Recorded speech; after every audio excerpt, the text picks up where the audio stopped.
Our journey through Arizona began as a walk through history, from Tombstone's dusty streets to the Mexican border, each mile connecting me back to the state where I spent my teenage years.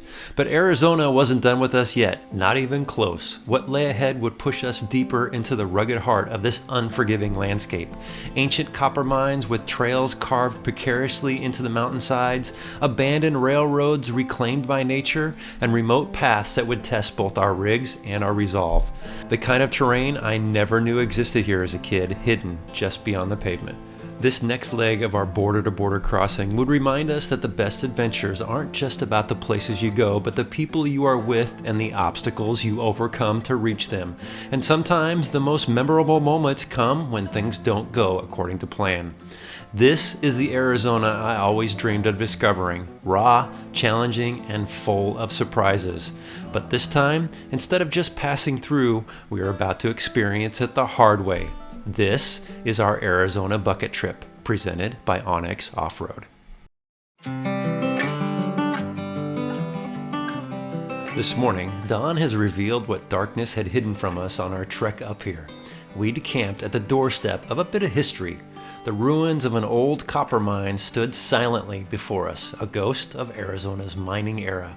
As a teenager, I had heard stories about these abandoned mines scattered through the mountains, but seeing them up close always makes me think about the spirit of those who worked so hard seeking their fortune here. These weathered ruins and old mining trails would today be our gateway into our next leg of this rugged Arizona backcountry.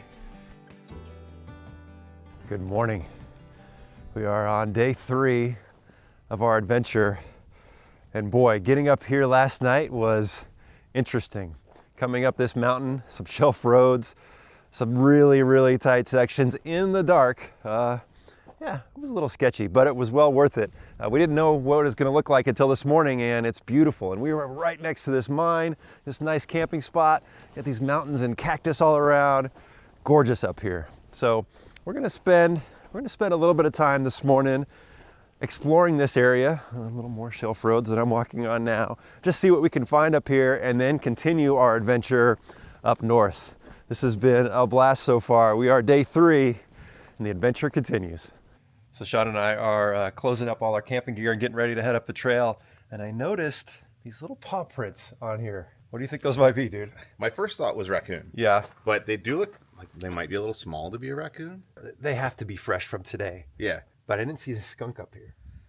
It could have been the skunk might have followed us. Oh my gosh. The ghost skunk. That's kind of creepy because he was up here probably last night while I was sleeping. Yeah, he was probably sniffing in your in your tent, and he was like doing a little recon, you know?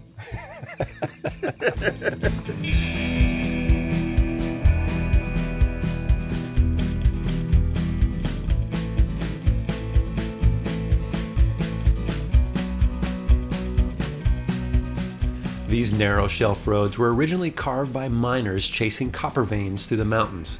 While not extreme, the winding trails and occasional drop-off to our left kept us focused on our line choice, reminding us that this was mining territory first and off-roading recreation second. My Patriot Camper's X3 trailer followed confidently through each corner, its compact design perfect for these historic paths.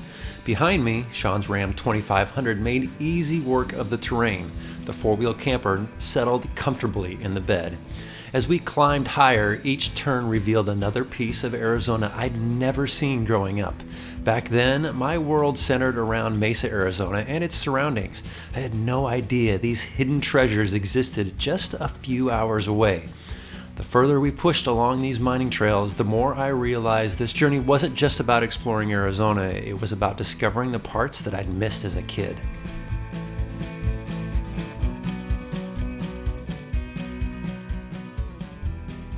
Well, my friend, last night was sketchy, but this morning is not so bad. That was a good little section of trail back there. It was fun. Yeah, I love a good shelf road in the morning.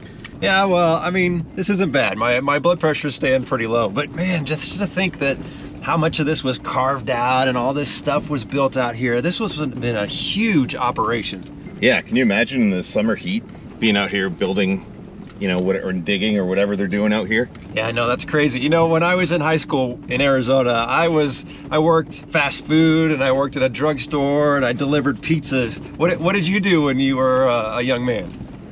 I worked at a video game store. Yeah, that's crazy. We had it really good. These guys were out here just with pickaxes and dynamite and just stressing out in this heat. Man, what a different life they had than we did. Yeah, they're blowing up stuff for real, and I was blowing up stuff on a TV screen. Good point. Well, I'm excited to see what else we find today, dude. This is really cool. This was a good little detour. Yeah, I think we should be coming up on the actual main mine site up here, so. Copy that.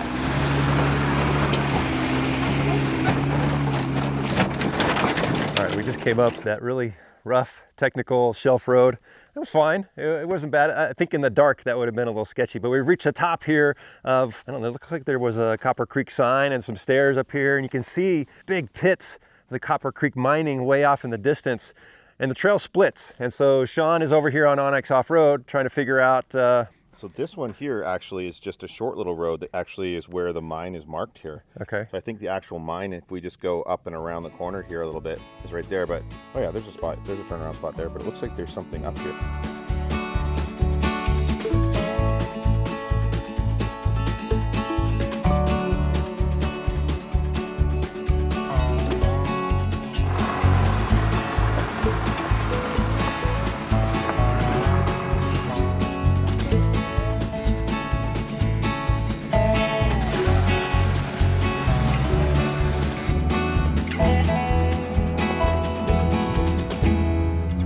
Man, this trail is fantastic. This is the kind of trail I love. It's rugged, a little technical, bunch to see, super scenic.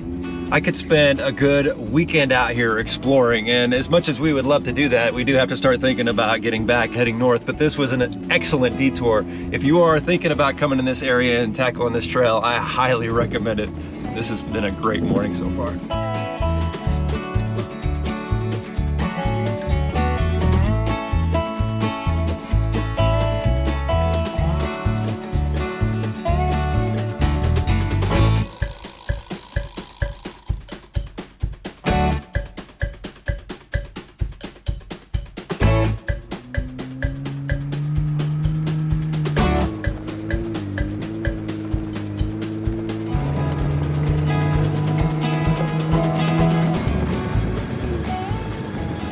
I am so full of joy right now. That is exactly what I hope we do a lot more of on this adventure. Now, we're on the pavement. We're gonna head to the small town of, I think it's Mammoth, get some fuel, and then we're gonna continue our way north. And we don't exactly know where we're gonna go today. We're just gonna drive, and you know, in a couple hours, we'll kind of start formulating a plan.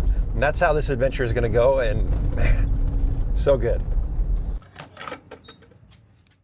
After topping off our fuel tanks, we were once again heading north. The map showed a simple dirt road ahead following an abandoned train track near Dudleyville. On the screen, it looked like an easy connection to our next destination, the kind of trail where you settle in, enjoy the scenery, and make good time. Sometimes, reality has other plans. The first hint of trouble came with a few low-hanging branches. No big deal, we'd dealt with overgrowth before. But as we pressed deeper along the old railroad route, the vegetation grew denser, more aggressive. What started as an occasional brush clearing quickly evolved into a full-on battle against nature itself. Out came the chainsaw, and Sean and I transformed from adventurers to trail maintainers. Each cleared section revealed another wall of thorny branches and twisted mesquite. My gladiator's paint job was collecting pinstripes like badges of honor, while we collected our own souvenirs in the form of cuts and scratches. The thorny branches seemed to reach out specifically for any exposed skin they could find. What should have been a quick transition had turned into an exhausting crawl through what we would later nickname Treemagedon.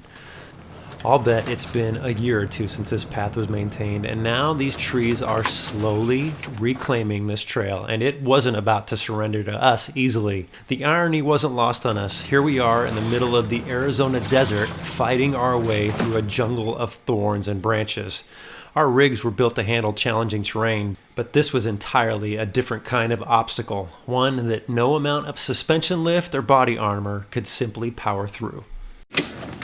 Well, between Sean and I, we've probably cut down 20 or 30 branches just hanging over that are just eating it up. I'm gonna need a polished job on the Jeep when this is all said and done, because this has been rough. We've been in this for a while, but thankfully on X Offroad, it looks like we should be turning off of this here soon. I'm kind of excited to get out of these trees. Finally breaking free of that overgrown gauntlet felt like emerging from a green hell. Looking back at our scratch rigs, we couldn't help but laugh.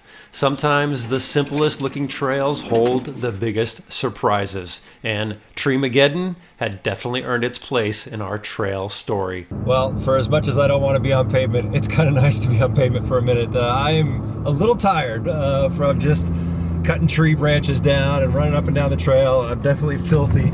It's nice to be out of that mess. Okay, I have no idea what our time distance is looking at or where we're going to end up for camp, but we're going to keep heading north. It's an adventure, guys.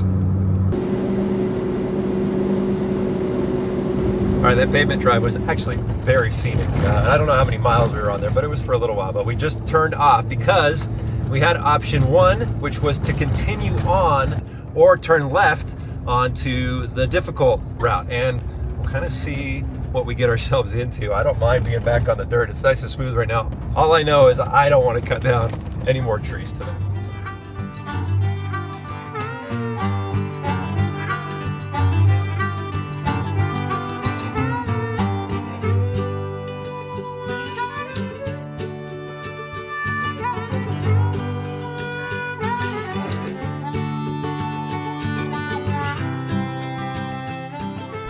Well, so far I would say this section of trail is not difficult if you are in a Jeep or Ram truck, but wow, the views, incredible up here. This was absolutely worth taking this route. Now, we've had a few challenges today, you know, on the shelf road and some rocky sections that were a little off camber. It got a little hairy and made a few wrong turns today, and then those trees, you know, we've put up with quite a few challenges. And you know, I think that when I was a young man, if I would have gone through a day like this, I probably would have been a bit frustrated. But you know, over time I've learned, especially with my, you know, my military experience, that, you know, you gotta persevere through challenges, and you gotta have a positive attitude about it. And I think that's something that's just a contrast to, you know, the younger me. Is I think I face things a little differently these days.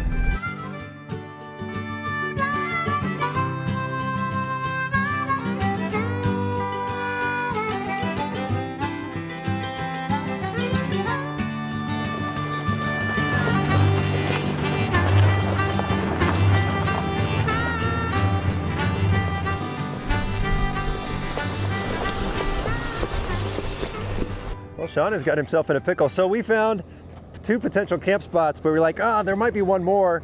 So we came up here and I was like, nope, we got to turn around. And I had to go pretty far down to the trail to turn around with the trailer. And Sean, he almost made it, but we'll get him out of here. You see what I was thinking, right? Because I was looking at the ground here. I didn't see this big hole behind me. Yeah. Oh, yeah, that looks kind of sketchy. Yeah. Yeah. So definitely want to go forward. Okay.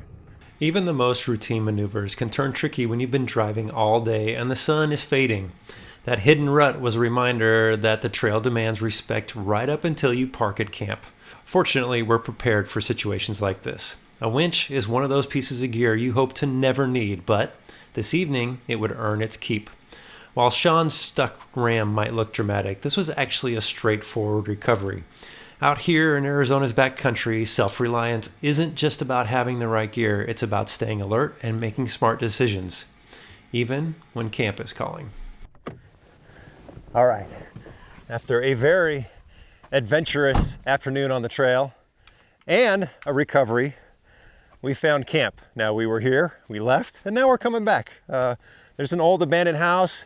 Just down that way is an old abandoned, like, it looks like a mine and a stall for horses. And we were gonna camp down there. We're like, we'll go camp at the house. And then we were like, well, there might be one more spot. And it's always that one more spot that gets you in trouble. So we've got our spot here. And Sean is got all 4 wheels on the ground, which is good. I'm gonna enjoy the evening. It's been an amazing day.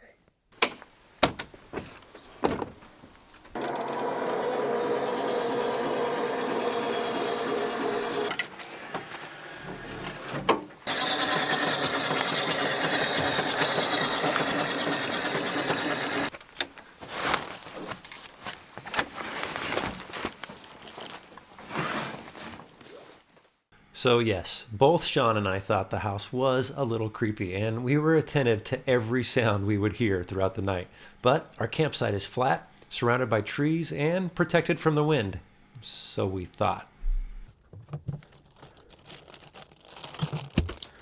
All right, the sun is starting to set, and Sean has volunteered to make dinner tonight, and he said he needed some cheese for the tacos he's making. So, Do you have any cheese? I got cheese, buddy. Yes. Awesome. Perfect. Thanks for making tacos tonight. Oh, no problem. We need tacos after such an epic day. Epic day. I was thankful Sean offered to cook tonight, and let me just say, there is nothing wrong with a pre-packaged taco kit after a long day. Oh, yeah. Dude, I love you up in your game. I'm working on it, I man. love it. Dude, how do you eat a hard shell taco without it just falling everywhere? There's a rule that you respect the taco and you come to the taco. Respect the taco. I like that. The wind howled through camp for several hours during the night, making sleep more of a concept than a reality. As the thermometer barely crept above freezing in the morning, we broke camp with cold fingers and tired eyes, but sometimes the best discoveries come with the hardest mornings. We are on the move this morning, and it is cold outside. And last night, got a good bit of wind for a couple hours, and I gotta say, I didn't get the best night's sleep. So we just decided this morning we weren't gonna hang around camp and get in some nice warm vehicles and get moving north. Now, I think the younger me probably would have been a little frustrated with the weather and kind of grumpy and tired, but you know what? What I've learned over the years is this is just part of the adventure. You got to take it and keep a positive attitude and just see what comes next. And I'm excited to see where we end up today. We're going to try to put down more miles than we did yesterday. We did a lot of exploring yesterday, which was totally fine. That's planned on this trip. But today we really need to think about putting just a few extra miles in. So we've got everything marked on Onyx. We'll see where the trail takes us.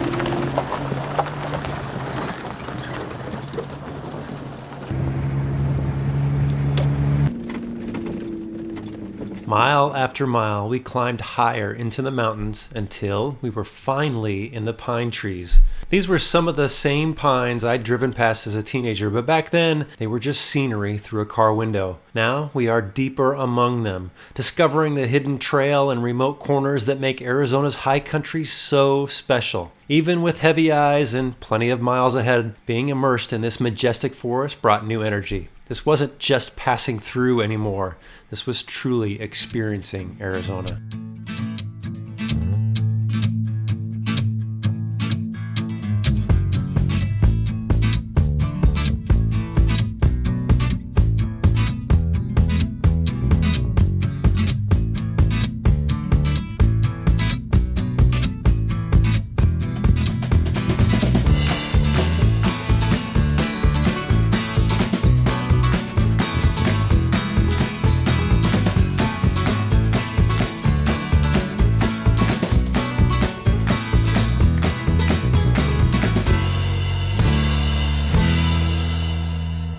Life in Arizona's backcountry seems to follow a simple rule. Not every trail leads somewhere, but every trail teaches something. As we descended from the pines back to the familiar desert terrain, Sean's curiosity led us down a promising path that, well, dead-ended all too quickly. Undeterred, Sean selected another route that was carving through some dramatic landscapes. This track is going to take us over 40 miles off our original planned route, but by the looks of it, it should be worth it. At least, that's what we're thinking now. That will change soon.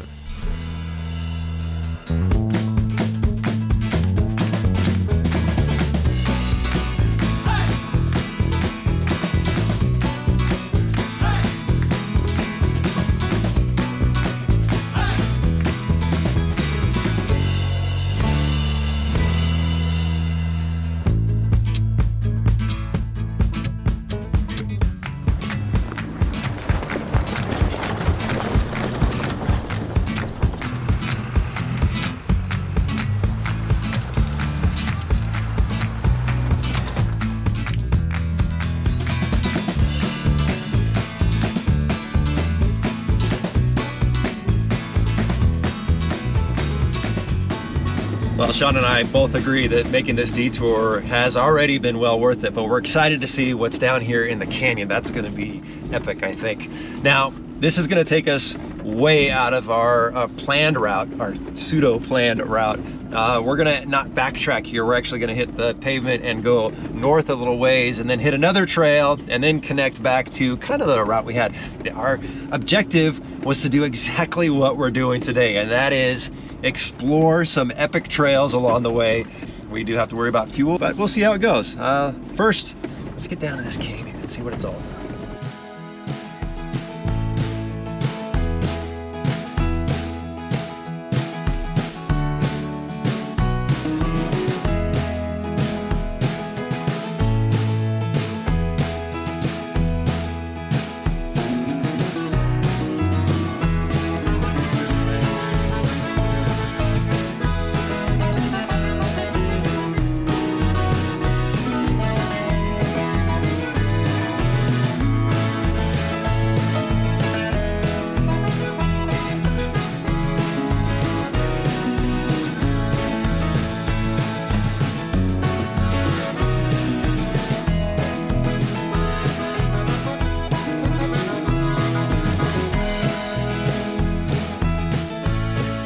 Saying all day that part of adventure is overcoming some challenges, some wrong turns, obstacles.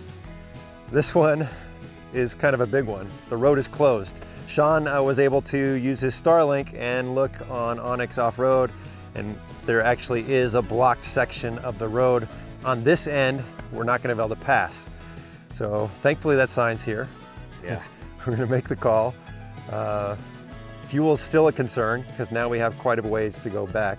Yeah, but if we'd gotten all the way to the other end and realized that the road was blocked and had to go all the way back, it's a long way out, and I might not have had enough fuel to make it back. So, well, I'm at half a tank, but I've got 2 5-gallon jugs. And we're going to see, there was that loop, so maybe we can take the other way in the loop. It looked a little hopefully smoother. That's a smoother way out, and we can get back on track here and get back on our main route. Okay, all right, well, we're burning daylight, and we still got to find camp. Let's do it. I don't know if it's showing up on camera, but with that sun in my eyes, the dust in the air, it is really hard to see the trail. I'm being very, very careful. Sean, I let him go way far ahead just to let the dust clear. It's you know, I always love an Arizona sunset, but man, that's been in my face for a little bit, and it's made it a little challenging to see the trail.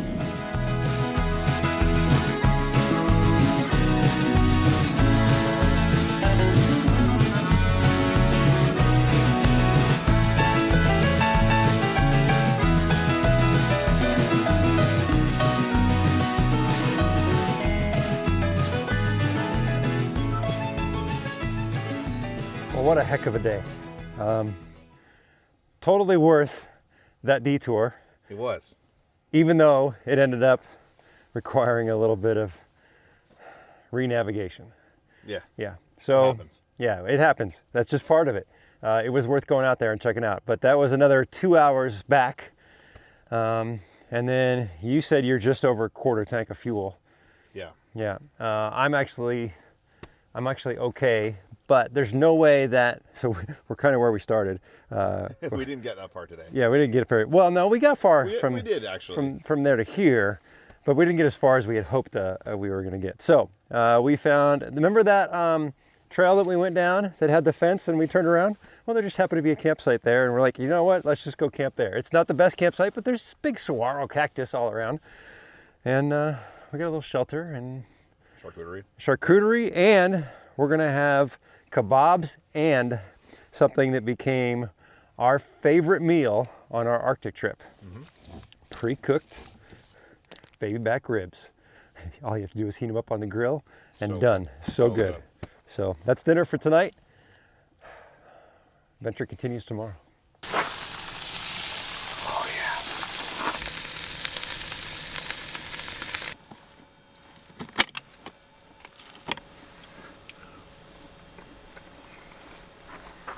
Is it everything you remembered?